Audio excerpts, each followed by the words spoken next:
on your seatbelt. It's going to be a bumpy ride. Chrissie is hilarious. Chrissie, have you ever heard of the comedian Basha K. Ali? No, that sounds like something you yell out before you blow up a plane.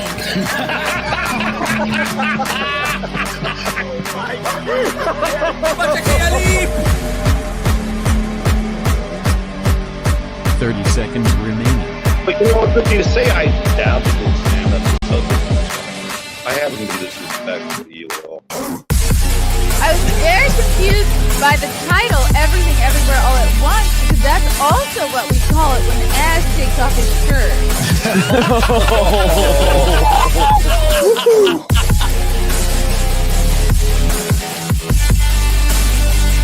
I shouldn't be up here. I should be in school on the other side of the ocean. Hello, ladies and gentlemen. Welcome to the Chrissie Mayr pod. Am I focused? Okay. Welcome to another episode of the Chrissie Mayr podcast. You can listen to this show everywhere: iTunes, YouTube, Spotify, SoundCloud, all of the places. Why am I not in focus? What's going on? Is it Mercury retrograde? It'll figure itself out. Before I bring on our fabulous guest, I have a couple of comedy shows. I won't bore you with the dates and times, but I'm going to be in Westchester, Plano, Texas, San Diego, Phoenix, Arizona, Long Island, the tropical exotic land of Massillon, Ohio.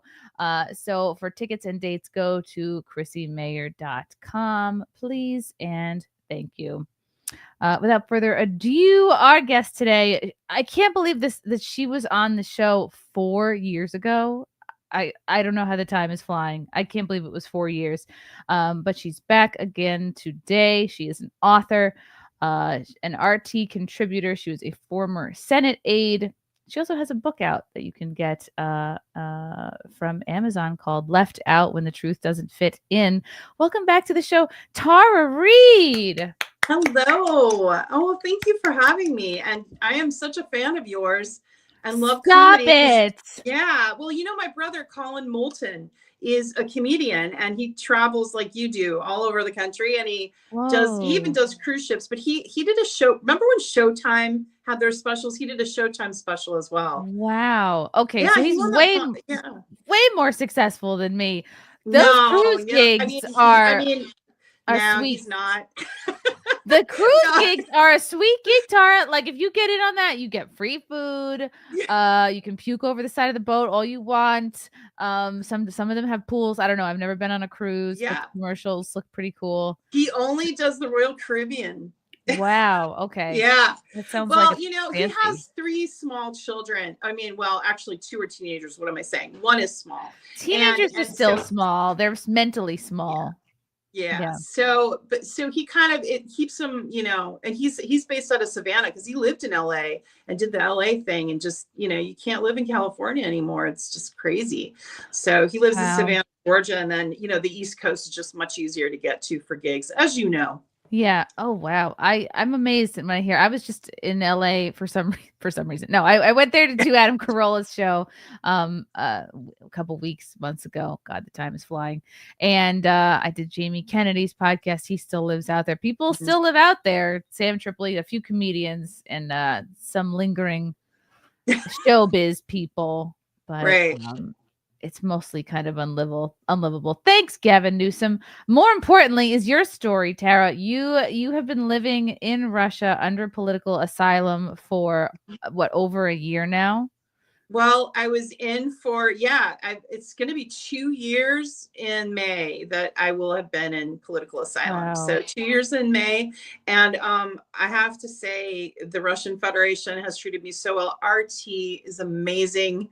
I swear it's the best place I've ever worked in my life. They are like, and you know, Lee Camp, and I don't know if you know. I know Lee. Yeah. Yeah. He had a show for 7 years on RT. And then, you know, RT America was shut down because the Biden, fascist regime came in and, you know, banned all the foreign media. But anyway, Lee Camp had a show on RT. So did Larry King. So did a lot of And anyway, Lee said it was one of the best things he ever did. And the reason is you really have tremendous creative freedom and you're never censored. You just, you know, you are who you are, and that's it.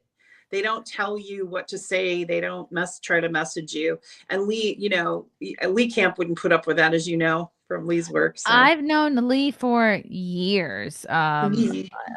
God, maybe 20 years. Who knows? I just like, yeah, maybe we were sort of, I think maybe coming up in comedy at around the same time, but that's so interesting. So explain to the folks listening who maybe you're not familiar with story. How do you get to a place where you are living in Russia for 2 years under political asylum? You know, most people probably know you as the gal who accused Joe Biden of, well, I don't know if you call it specifically like sexual assault or sexual abuse or it was sexual assault. Yeah. I mean, because he physically sexually assaulted me. So yeah.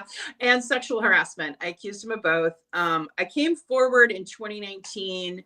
I came forward slowly. 2019, I had gone, before I went to the media, I went to Time's Up for help, not knowing Anita Dunn was already working for Joe Biden. I had no clue. Wow. And she's the founder of Time's Up, right? Time's Up was this legal organization that was going to give legal help to women coming out that needed help, that are coming forward about powerful people. And unbeknownst to me, Anita Dunn was already on Biden's payroll and then ended up being the White House advisor for Biden. Wow. But so that was terrible. But anyway, I came forward talking about the sexual harassment in the local paper and then came forward with the full story for the first time with Katie Halper. Katie Halper was a very brave soul who had me on, and I was able to tell the full story. And then I was on the Megyn Kelly interview, is what most people saw me on, and Tucker Carlson. And what year was that you first came out publicly? 2019, 2020. So kind of like, because immediately in when I started coming forward, the New York Times, Washington Post just went after me, Politico. You know, if you Google my name, you'll just look at horrendous. You would think I was a horrendous person. And girl, me too. I always tell people when I meet new people, I'm like, don't Google me or wait till I leave. Yeah, because it's so funny because they canceled me for telling the truth about Joe Biden. I was his Senate aide and he sexually assaulted me at work. And I had not gone to the press. I had tried to go to the Senate and gone through a process and never got any help. And did not go to the police at first. I went to the police later, but this whole thing, you know, Biden wasn't joking when they caught him. Remember on that hot mic when he said, "No one F's with the Biden"? Yeah. Yeah, he had that kind of gangster thing. It is kind of scary. Yeah, I mean, now he's old. He went after me guns blazing with, and so when he came into power, like first I had the media after me, which was really hard, and being bullied online by Democratic troll farms and the Kranzenstein brothers and all the paid. They're insufferable. You know, yeah, they're horrible people. Did any of these outlets reach out to you for comment first, or they just started? No, like coming after you. No. New York Times, though, they did an investigation into me and went back and they called my first boyfriend from when I was 15 years old. Oh, because that's relevant. That's always a good source for who you are as a person. I know, and the poor guy, Cal, calls me and he goes, the New York Times called me, and he goes, "I have nothing but good things to say. Why are they calling me?" We were kids. Like, you know, she was a terrible kisser, but that's because we were both kids. You know? Yeah. Wow. They reached out to my drama teacher in high school. Why? Why did very they do that? Yeah. They were trying to it's interesting. Apparently, you know, Christy, you have to have a certain amount of income and a certain amount of prestige to be considered a real victim by the Democratic Party. You know. Yeah. And it does seem to help if you are accusing Republicans. And if you're accusing a Republican and you know, there's the whole elite thing going around. So yeah, they were trying to kind of, you know how James Carville did the whole drag the $20 bill through the trailer park. They tried to do that with me, and then they found out I had a law degree, and they found out I was, you know, legitimately had a career and worked for a senator and a congressman, worked for Leon Panetta, worked for all these people. And so they were like, "Oh, okay, well, we can't do that. So we'll just attack her and say she was a bad tenant with her landlords. And so, Chrissy, I don't know, but if you ask past landlords when you're in your 20s or whatever, what are they going to say? Yeah. Oh my God. Well, I lived at home till I was California. like 26 or something. But yeah, they were, I guess my parents were my landlords for a time, and they would probably say, well, she really never paid rent. She was pretty horrible, never helped out. Yeah. But it was just really a horrible attack. But then it got really serious. I got stalked. I got life threatened, and then I was threatened with jail, with prison, because when Biden got into office, that's when he started accusing me of the Monterey Democrats all got together because I had been an expert witness for domestic violence victims for years and had done a lot of court cases as an expert witness. Many of them were successful.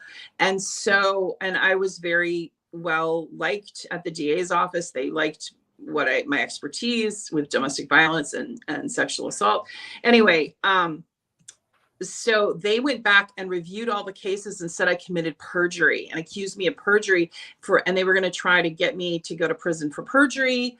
Then they amped it up and said, no, she's a Russian agent. We're going to get her on sanctions violations. We're going to get her on being a Russian agent. I mean, Biden's folks pulled out all the stops. They pulled out all the stops on. This sounds so scary. Like, I mean, how much of this did you expect? How much of this were you surprised by? And it seemed like, it seemed like you're somewhat well versed in this world because you worked in DC, you worked under Biden and many other people. But how much of this did you expect, and what were you completely blindsided by? Well, I don't know, Chrissy, but you remember 2020 when we were in lockdown and all of that? That's when I did the Megyn Kelly interview. So it was right after that when it made real international headlines that they really went on the attack over me. The media did and what I can say is just that, Megyn Kelly's interview was great. She was very fair with me. So that wasn't the problem. But anyone that Megyn Kelly interviews or Tucker Carlson interviews, then you have, the liberal, the leftist media just attacking. It doesn't, and they use all the same, they vilify. I know exactly what you're talking about, Tara, because I was on Megyn Kelly to talk about January 6th, and I was there, and and of course they want to make you look as bad as possible. So when they quote you, and I say like a lot, everyone knows it, I'm working on it, but when they do the pull quote, they make sure to put in all the times I say like to make sure I sound as dumb as possible. And another thing they quoted from me was when I said, January 6th was like pretty chill, because it was, from my perspective, where I was at. I wasn't in the building. Yeah. I wasn't in where all the action was. So anyway, but I understand what they mean. Like they just hate anybody who Tucker Carlson or Megyn Kelly interview, and there really are forces behind kind of singling you out and making you look as bad as possible. Right. And they were trying to cancel you, right, as a comedian, because then you can't, it's hard if once they politicize you or put you in this little category, it's hard to get gigs and it's hard to function. Well, same went for me. It was hard for me to get any kind of work at all. I started doing, op-eds, and then I ended up working for RT because they were international. And at the time they weren't banned. And anyway, then moving forward, I had an opportunity to do an interview and a paid trip to Moscow to see it, and it was for 1 week. I had this vacation. I was so excited. I packed my little bag for 1 week, spent Mother's Day with my daughter, and then went the next week thinking I'd see her, in a few days. I left my pets. I had just gotten an apartment. Aww. Then I was told halfway through my stay here, after I did the Channel 1 interview, that, I was advised that, I was going to be facing charges if I came back to the U.S., possibly sanctions violations, possibly espionage, wire fraud, all kinds. And what does that mean? Like, explain what your charges mean to somebody, because it sounds fancy and very intimidating, but just like when Tucker interviewed you last year, like, what are they actually charging you with? They were charging me at the time with sanctions, which isn't a thing because I'm not a company. I didn't do, there was no, I didn't function as a company. So how could I violate sanctions as a person by going on an interview on Russian media?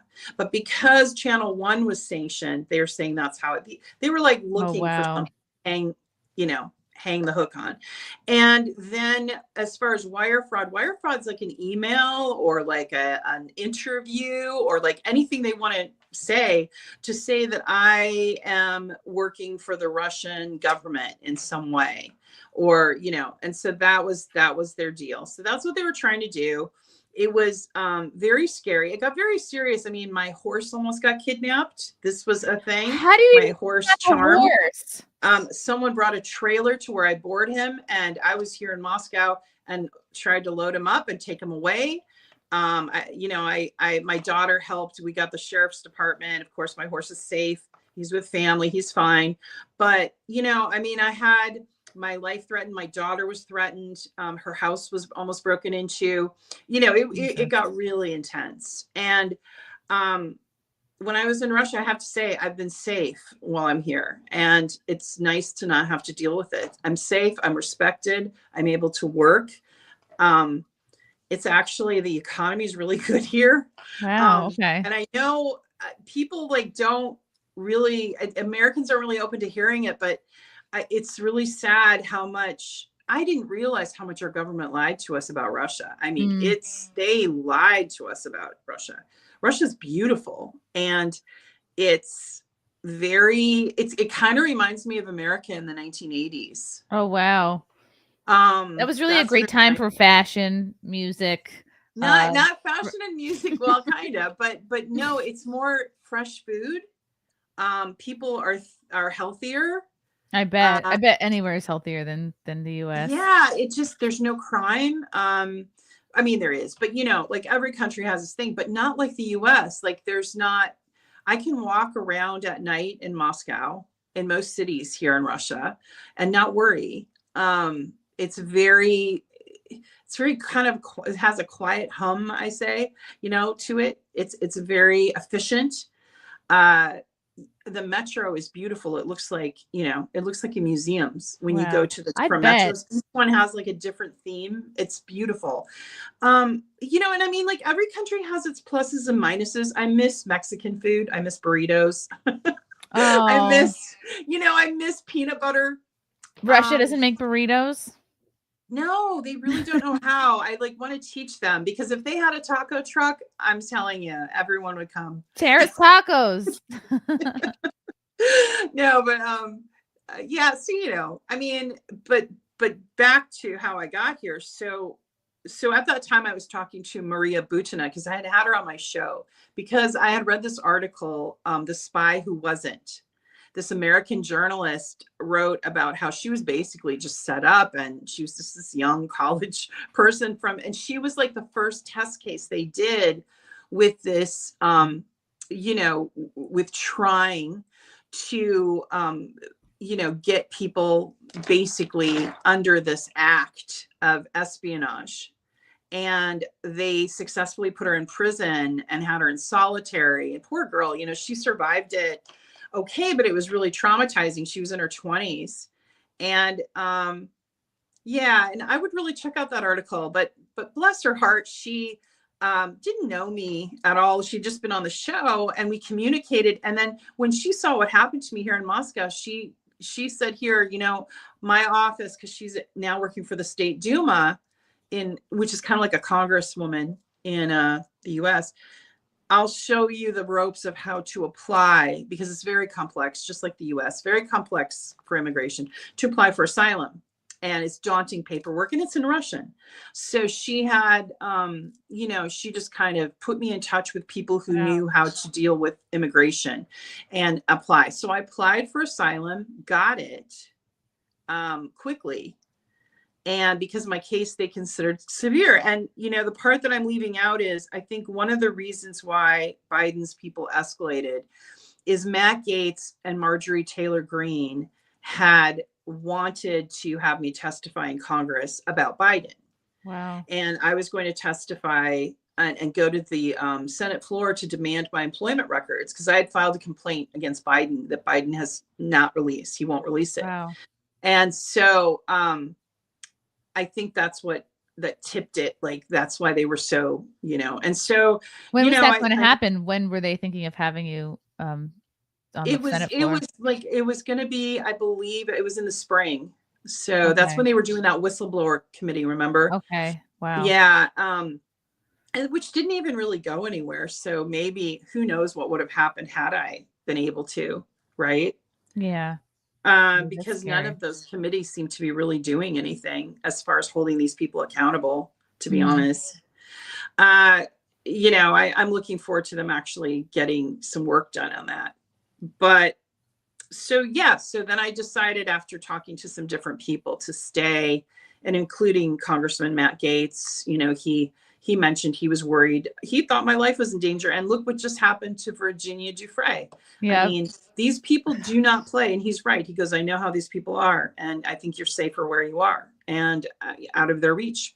So you would think now that Biden's out of office, he can barely get dressed in the morning and know where he's going. Like, he's just so old at this point and out of power. Thank God. One would think that it would be safer or safe for you to try to come back. Well, there's still a sealed case in Northern California, and it's sealed. No one, my attorney included, has not been able to have it opened. And a grand jury was impaneled, but they didn't indict me. And I don't know if I'm in the case or a subject of the case, and no one's been able to find out. But this Northern California case has been kind of hanging there. So if they did indict, that, that's one of the things. So I don't know what that is. And then as far as the other cases, what I did was, I had a very good lawyer who said, hey, look, we're going to sue the Biden DOJ. So we've filed suit against the DOJ and FBI for illegal surveillance of me, because they did search warrants. They did. They took all my emails, my phone communications, which included my lawyer communications. So Biden used his position to essentially find out what my witnesses were going to say, where they lived, who they were. Like, right? That's And when did this all happen? That all happened from 2020 going forward to now. And so it's not Biden per se. It's like Ted Kaufman is still active. His chief of staff, who I worked under, is still around Biden. He's just quietly in the background, Ted Kaufman, but he's one of the bad guys. He's not a good person. He's the cleanup guy, right?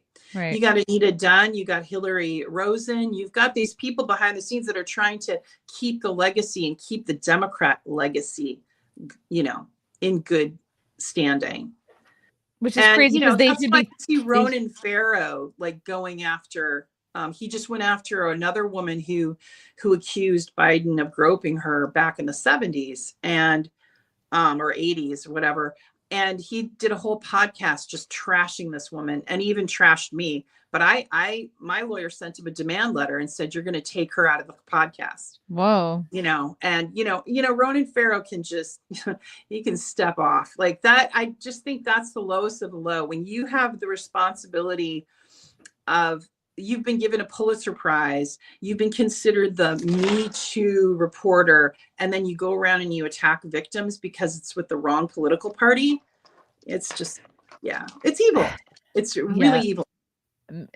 Gosh, MeToo really, what a mess it's become. I mean, fast forward to now 2025, MeToo has a horrible stigma. It went from believe all women to now it's like believe no women. It really has not helped in the grand scheme of things. It's kind of seen as like the boy who cried wolf. A lot of people just really look down at MeToo kind of in general. And of course there's the whole political aspect of it too. Like, if you're Stormy Daniels accusing Trump, everybody pays attention and listens to everything you have to say and believes every word of it. But if you're Tara Reade, and you get a perfume, well, you deserve a perfume, Tara. You deserve your own taco truck in Russia. You deserve something. Right. And of course, if you're dealing with a Democrat, then they're going to throw everything they can at you. The other woman got millions. So, and then she ended up donating some of it to Biden. Eugene Carroll. No, to Harris. I'm sorry, to Kamala Harris. That's right. It's all. They're all the same. They're in the same like mesh. Yeah. Wow. Just, it's been, crazy. I'm trying to well, we talked at the top of the show about my brother being a comedian. I try to keep a sense of humor. My brother is really good at keeping levity. Like when I talk to him on the phone about, like we'll talk about, Russia and me being here. Like I remember the first time he heard I was in Russia, he was just like, okay. And it's kind of a funny story actually, how he heard. Okay. So, his son had gotten into the first real big trouble that a teenage son can get into, and they live in this kind of bedroom suburban community, and there was these golf carts, and he and his buddies stole a golf cart and then like decked it all out and did some bad things, right? And so Colin had been out on a gig and just coming home, and it was early in the morning, and his wife was furious at the son, had been up all night at the police department. It was a mess, right? And then he walks into that, and then she goes, and Grayson, and he did this, and he did that, and he did this. And then she said, and your sister's on TV, and Colin, and she's in Russia. And Colin goes, what? And then he looks, and then I'm on, like, it's on one of those national morning shows, and they show me. Oh, wow. In Russia. And my brother's like, what happened? Oh my gosh.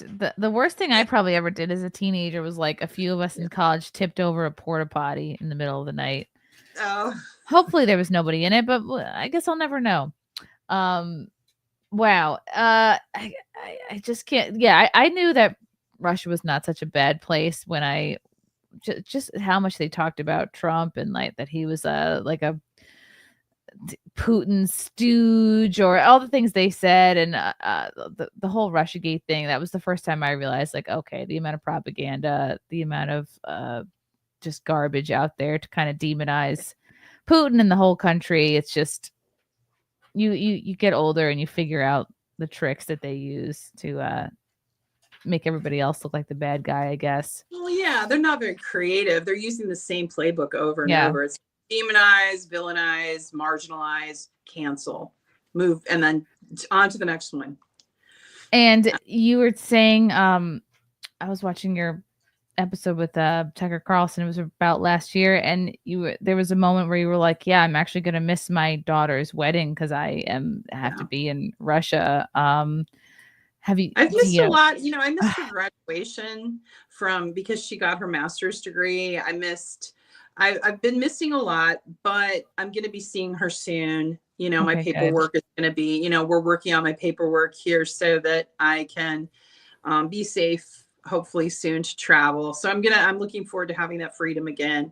But my daughter is happily married. They're going to be going on their honeymoon. And if everything works out, I might even be dog sitting for her. Who knows? Aww. But she goes on her honeymoon finally. But yeah, I mean, it's. But you're right, Chrissy. I mean, it's one thing, like I talk to her every day, but talking on FaceTime or talking on the phone is not the same as, holidays. And, I've had, but I have to say though, she's been very supportive. She's an adult and busy with her life and in a new marriage. And I mean, that's a lot anyway. So if there was timing, I guess this would be, kind of the time. Mm-hmm. Right. But I have to say, I've been so welcomed here, like RT and like I mentioned, Margarita Semignon. One of the most touching things that was ever said to me, I have to share with you. I went in and I was very, because I worked for RT, but I did op-eds and I did writing and I did some contributing, but that was it.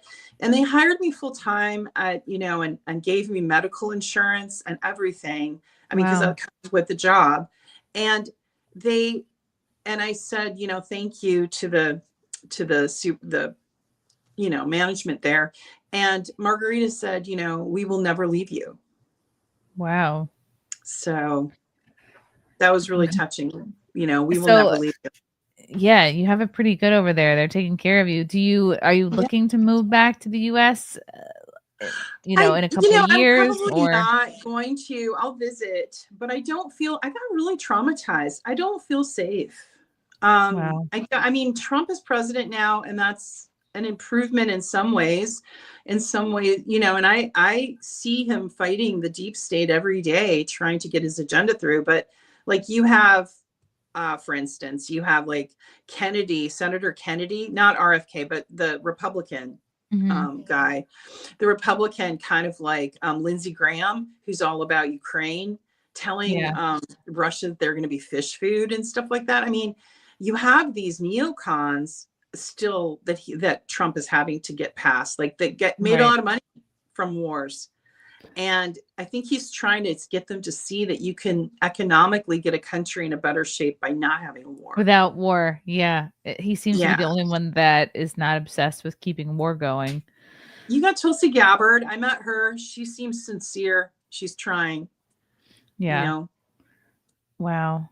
Oh my gosh. So do you know Russian at this point? Well, if you've been there a couple of years. Yes. No. I mean, I can get by, but like I use my Translate app. I'm trying to learn. It's really, the Slavic language is really hard and it's not intuitive at all. So I'm at the beginning stages, but I'm trying to learn because I think it's important to learn the culture and learn the language. And plus I'll make more friends with deeper conversations. Right. You know, wow. You know, it won't be as lonely in that sense. You know, because that's hard when the language is so different that you can't really communicate effectively. But a lot of people here are highly educated and they speak English, German, Italian. Wow. Yeah. Oh my God. Not like in America where we barely know English. We just speak American. Come on, Chrissie, I speak American. That's all I need to speak. Yep. Are there any other people in Russia that you can meet that are also under political asylum? Is there like a meetup group for that? There is like a we should actually just have like a therapy group of expats under asylum. But yes, there's several from England, Germany. I've met 2 from UK that have been under asylum that are getting citizenship, one from Australia, New Zealand, and then Germany, a couple. Yeah, a lot. And those are just a few that I know that I've talked to. There's a lot actually. Okay, and in fact, I think Maria was telling me, because I asked her a few months ago, I saw her and I asked her on the X, I said, hey, how many Americans are applying? She said like 700 per month, like not just Americans, but Europeans, Westerners to move to Russia. Wow. Now that Trump is president, I think some people are feeling less threatened from the US, you know, but there was an exodus for a minute if it was going to be Kamala Harris.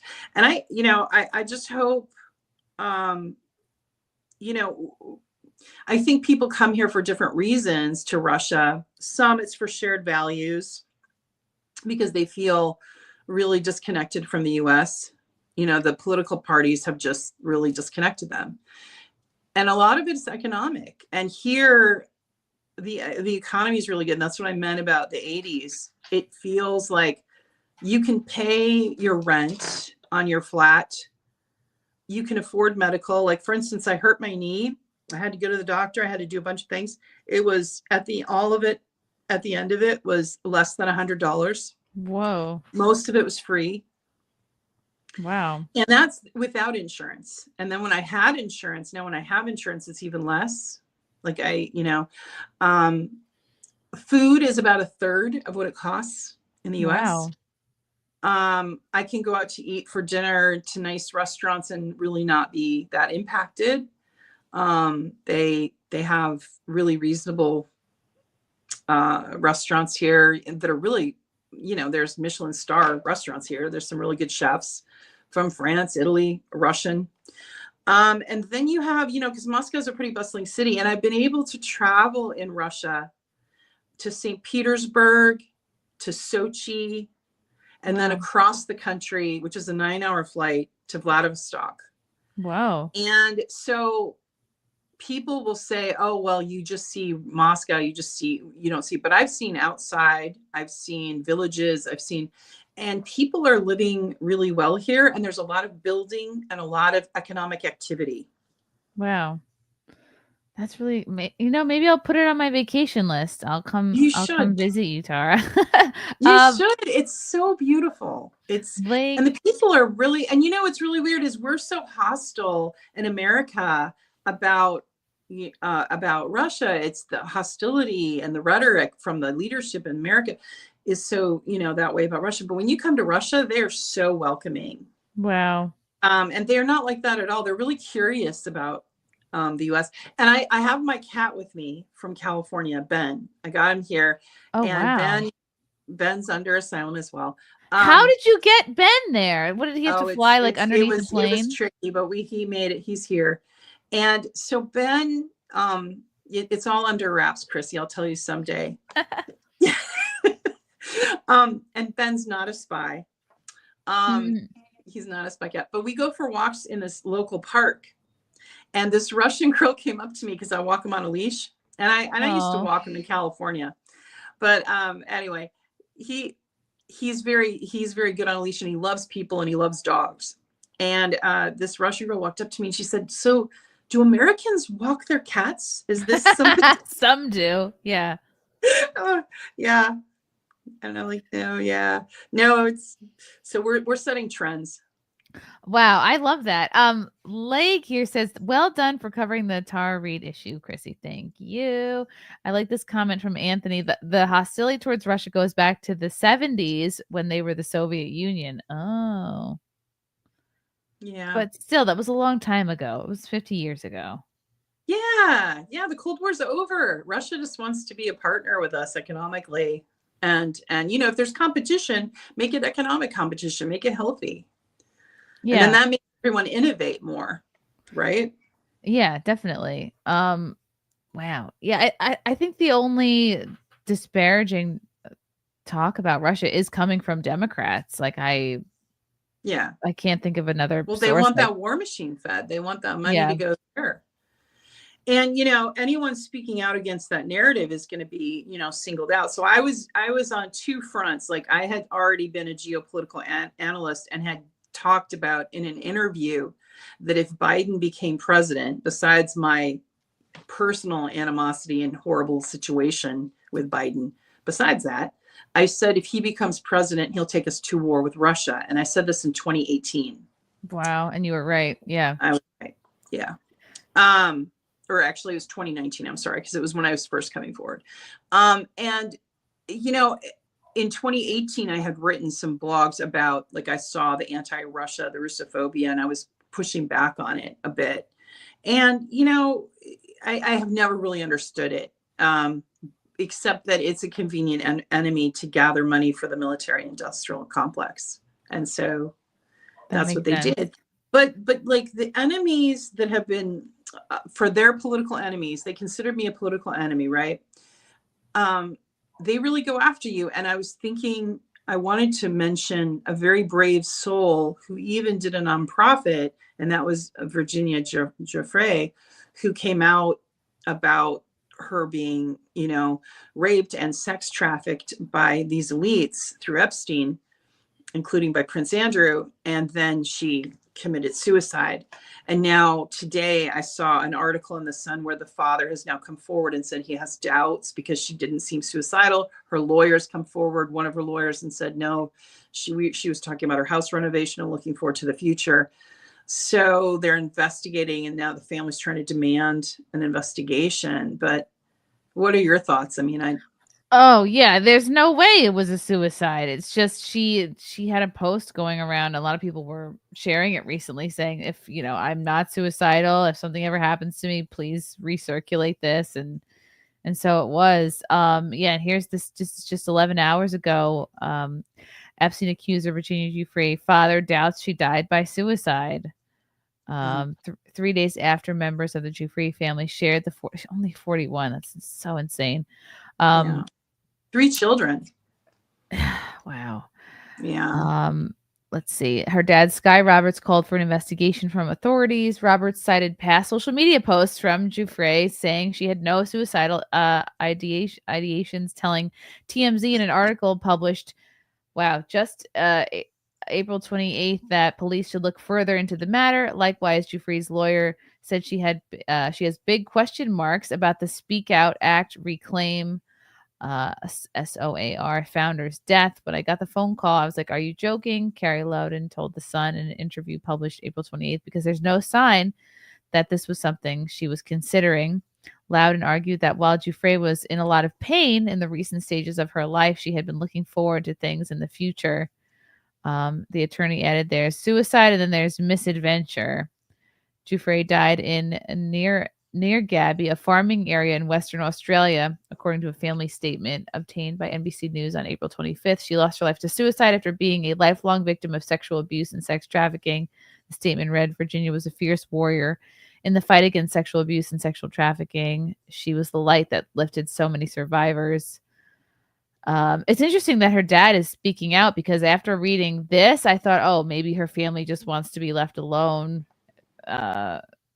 Maybe they know, they have a sense what really happened, but they don't want to, get into it.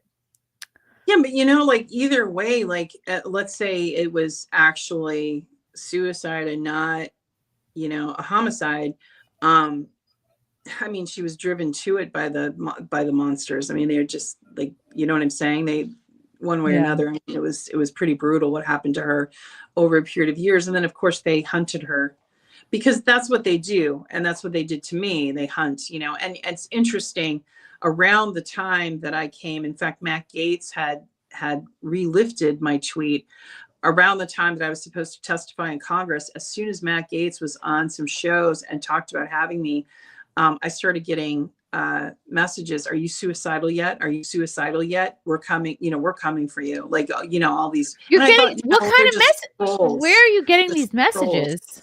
On social media, it comes in email. I've had people like say, hey, I'm coming to your house in an email. I've had people call, like that. But what I did was I posted the same similar message that Virginia did a few years ago. I think it was it was twice. I think once in 2021 and then in 2024 or 2023, excuse me, I posted the same thing. I am not suicidal. And please, like, if anything happens, it's not, look into it. And that's literally how we feel when you come forward against these powerful, like how sad is that you have to post that? Yeah. And she posted that and people are still questioning it. Yeah. And this is after, she had a devastating car crash. Doctors said she only had days to live. She says, I've gone into kidney renal failure. Giuffre, who shared 3 kids with estranged husband. I'm ready to go, just not until I see my babies one last time. But you know what they say about wishes. Shit in one hand and wish in the other. I mean, that sounds like... but then she ended up living not just a few days after this, but for, I guess, months. Was it months or weeks? Just weeks. Right. It was March 30th. Yeah. Okay. March 30th was the accident. Yeah. Ugh. And like, what is that? Like, she got hit by a bus? Like, that's random. It is random. How does anybody get hit by a bus anymore? I don't know. Yeah. But I mean, I guess it can happen. I don't know. Like, I don't know. It just, the whole thing, but it's meant to keep us just off balance. Mm-hmm. These things, and then if you talk about it, even people say like, oh, well, I don't want to sound like a conspiracy theorist. It's like, even when it's in your face, like, okay, we can just kill people randomly that are speaking out against you. And what are you going to say? What are you going to do? And, how much of a body count does there have to be before people get held accountable? And the Epstein files still have not been released. They're sitting in Pam Bondi's office. Like, what's going on with that? What are they waiting for? It's I don't know.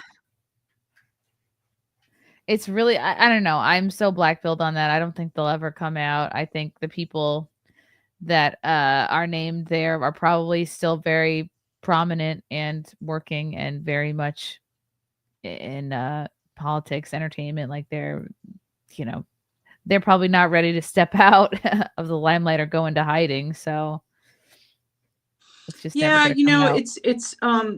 it's a bittersweet thing. On one hand, you want to do the right thing and get justice for others, hopefully, right?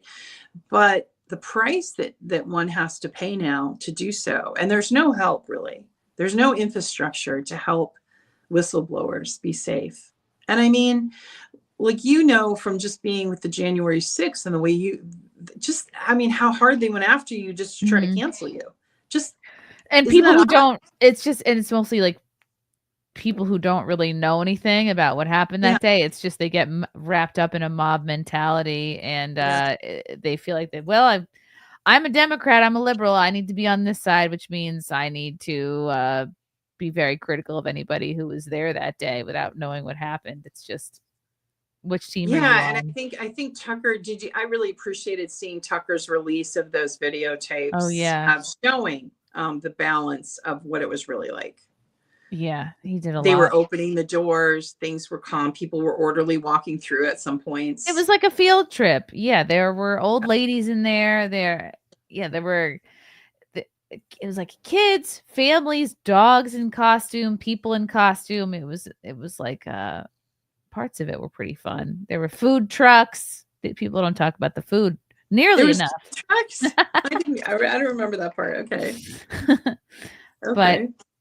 that's what I wonder, Tara, like now that it's been kind of proven that Hunter Biden's laptop was very much real, during the Yeah. time that you were working for Biden, like, did you have any sense, like, were people talking about like the creepiness towards, like just his kind of tendencies or, He was too young. Remember, this is yeah, 93. Yeah, he's 93. So he was too young. I mean, if I didn't, he wasn't on the radar. He was like a kid, yeah, Bo was really the focus of attention at that time. He was very entitled, I remember they would use staff and you're talking about like people that were like, with master's degree working on legislation that would have to take time off to go limo drive Bo Biden and his girlfriend. That's the kind of people that Joe Biden, that's kind of elitist that dude is. Oh yeah. Like, he's just an ass. And I remember one of the things that clued me in, it really kind of, I really got the picture pretty much right away was,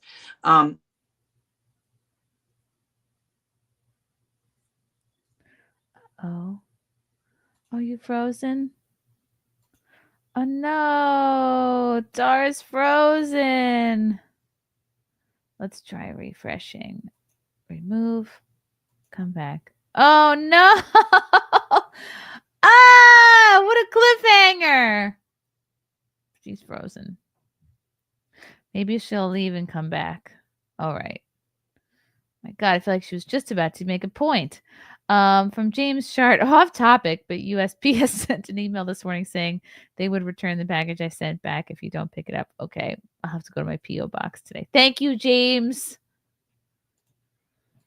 Oh my gosh. All right. Well, while we're waiting, is it because I mentioned the laptop? Oh boy. Dun dun dun. It's my fault. Oh gosh. And here I thought nobody watched this program. Dun dun dun. Okay, well, maybe the Wi-Fi in Moscow is not the best. Hopefully she'll come back. But I didn't expect her to be also funny and cool. It's here we go. Okay, she's back. We were back. speculating that you were taken out because I mentioned the laptop, so I was apologizing. And you know what? I started talking about Biden's kind of weird practice with the interns, so that makes sense. Got taken out. What would he do with the interns? Well, okay, so I was in charge of hiring the interns, and I was told that I was to hire, at first, all of these people had to be from DuPont, and not just DuPont, but they were DuPont employees, kids, but like the people on the board of DuPont. That's so like a rich part of DC, right? Right. And so I was supposed to hire only from that pool. And I said, no, we need like different people from your district, from other districts. Like, this is a big office. And so I pushed back on it and met with Ted Kaufman, his cleanup guy I told you about. And then Ted finally agreed to 50%. Okay, 50%. Oh, wow. Only him. Else. And then I hired some people from Delaware, and then also from, I think, someone from, actually someone who was doing some sort of studies abroad, and then California, a couple people from California and some other people. So I brought in like a different vibe because they had all these just rich boys We call them the trust funders. A boys' club, Trust funders. That's not shocking at all. So I mixed it up a bit, and I wasn't appreciated, of course, so it's okay. Wow. Did they? But I mean, you still hired those interns, so I did 50% of them. The other 50 had to be, and they had problems. The rich kids did. I had to have a meeting with one of them because he felt like he was getting bullied by the other ones, and I'm like, well, then don't he? And this is for real. His mother had a $3,000 suit sent to the office for him. And he's 19 years old. He didn't have a suit, or he didn't know how to get dressed himself. I don't know. He had suits, but he had, it was almost like a show of wealth or something, but had it delivered there to the office, like while everyone's there, so they get to see this designer suit being opened. And it's that's lame. Come on. Yeah, it was really lame. He was just really kind of trying to show off, but like the kids weren't, the other people there were not impressed, they didn't like that. So, it was just sort of like that. And it's so funny because the Democrats always try to play off like they're for the working class, but they're very elitist and snobby. It's just such bullshit. Oh yeah. My last day job boss was a typical, like, it was in the entertainment industry. He was like a typical, like, limousine liberal. It was in, entertainment, and just so full of it. And he was in charge of one of these kind of like big award shows, and I just realized over the years of working there, I'm like, oh, like, this doesn't exist to give the people awards who deserve them. It's just a big circle jerk. It's just they're there to validate one another. It's not about like who really deserves it. So I learned a lot in those years. So wow, that's so interesting. Did Joe Biden have any sort of like was his creepiness coming out? I mean, other than what you experienced, was it kind of well known among everyone? Yeah, I mean, there was an intern who knew that he was, because he did it right. He got kind of creepy in front of the interns once out of lunch and put his hands underneath me, was rubbing the back of my neck, and like it was right there in front of everyone. Wow, like, so blatant. Interns. Yeah, he had no boundaries, and he had no fear, of course. And like at the time, I remember calling my mom. I would always call my mom and be like, this happened and this is weird, because I was young, and I was like, and I had been in Hollywood, and but I literally didn't experience as much sexual harassment in Hollywood as I did in Washington, D.C. when I was a young person. So I think that says a lot. But like, yeah, it was really prevalent they really were entitled, these politicians. I think Tucker Carlson has talked about this because his wife knew one of the people, the waitress sandwich. It was Dodd. It was Senator Dodd, Senator Kennedy, Ted Kennedy, and then, Biden, of course. They were doing a waitress at a restaurant, like on the table, but one of them was assaulted, and she was, forced on someone's lap that was, in a certain state and that kind of thing. And she was sexually assaulted, and, and they got away with it. And there was the slush fund that's now been shut down. The slush fund was money that was given to people to keep them quiet. And so, yeah, I think they did a poll at the time when I was there in the 90s, and 75 to 80% of the staffers were sexually harassed. Jeez. That's not even including sexual assault. So yeah, so that's almost everybody. But seriously, on a serious note though, I did notice some sexual, like there was definitely sexual trafficking happening underneath the radar. Like, and I don't think that's ever really, I've never really talked about it deeply, because I don't know enough of the factual information. It's something you heard about in the 90s. It's something I observed with certain girls. And then, of course, I was being groomed, I guess, for something, but at the time. But yeah, they were. What were you seeing?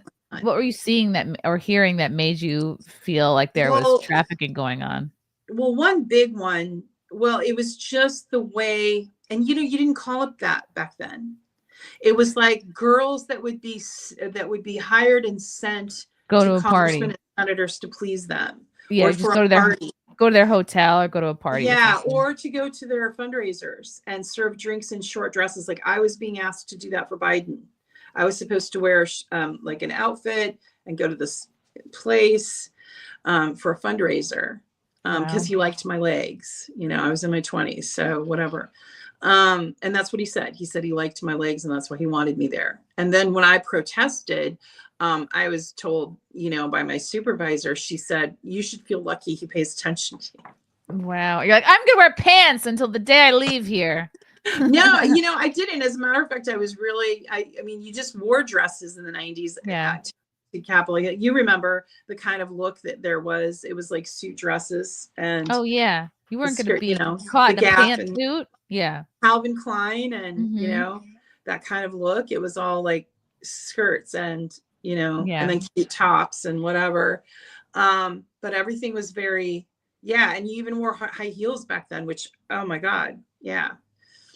On those marble floors, they sucked. But yeah, it was there was a lot of sexual activity because these guys were away from their homes, mostly men, and they were able to have the power to silence things if they went awry. They were doing cocaine, they were drinking, they were, you know, there was a lot of things happening. And I'd say they still are.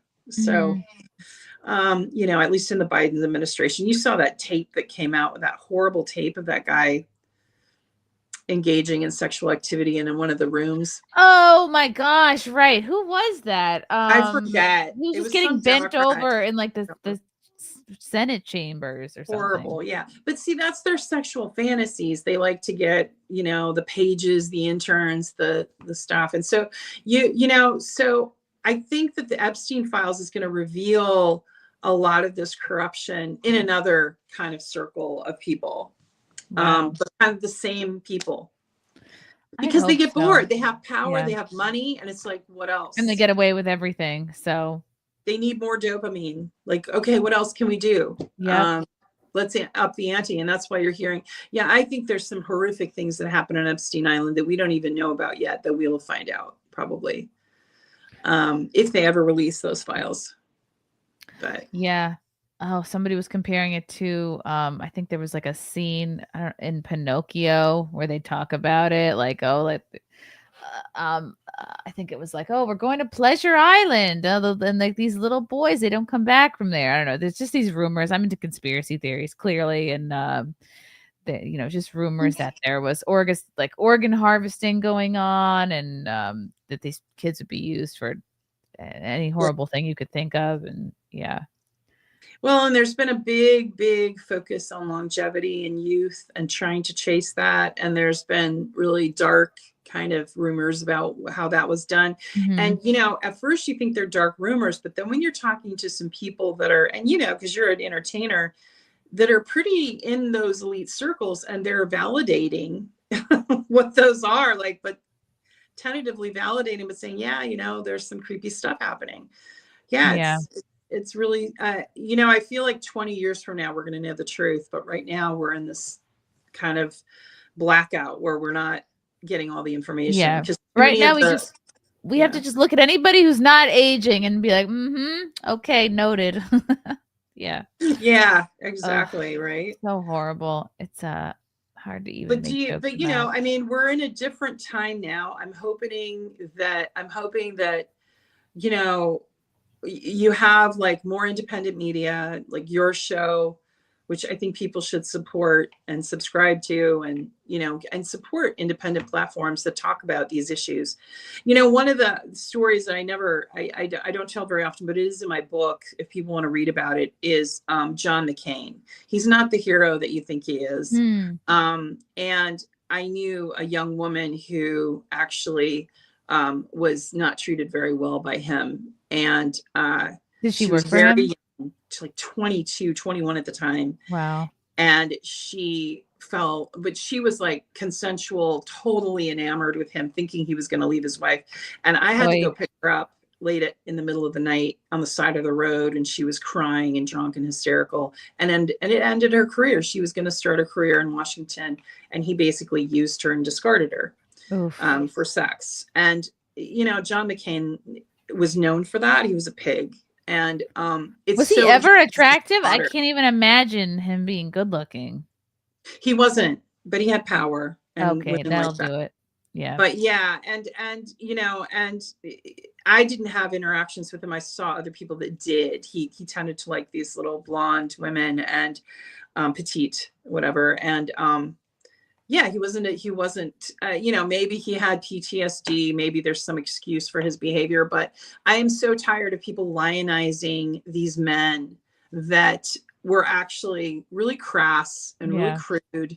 I knew them. I know, in Rose McGowan's words, I've heard them with their mics off. I've seen them.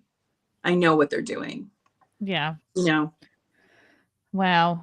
Do you have another possibly book in the works? What do you think? I do. I have two. The novel I never got out that I was working on, it was called The Last Snow Tiger.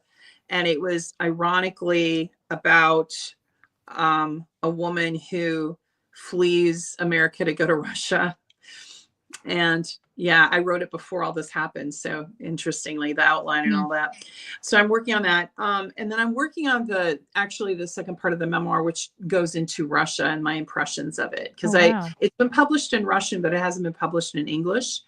And so I want to work on that. And I'll probably just self-publish it and do it on Amazon, because it's still really hard to find publishers unless it's a Democrat. You know what I mean? They're so liberal that they just, if you're in a box, it's very hard to. Yeah, just do it yourself. Do you get recognized a lot, Tara?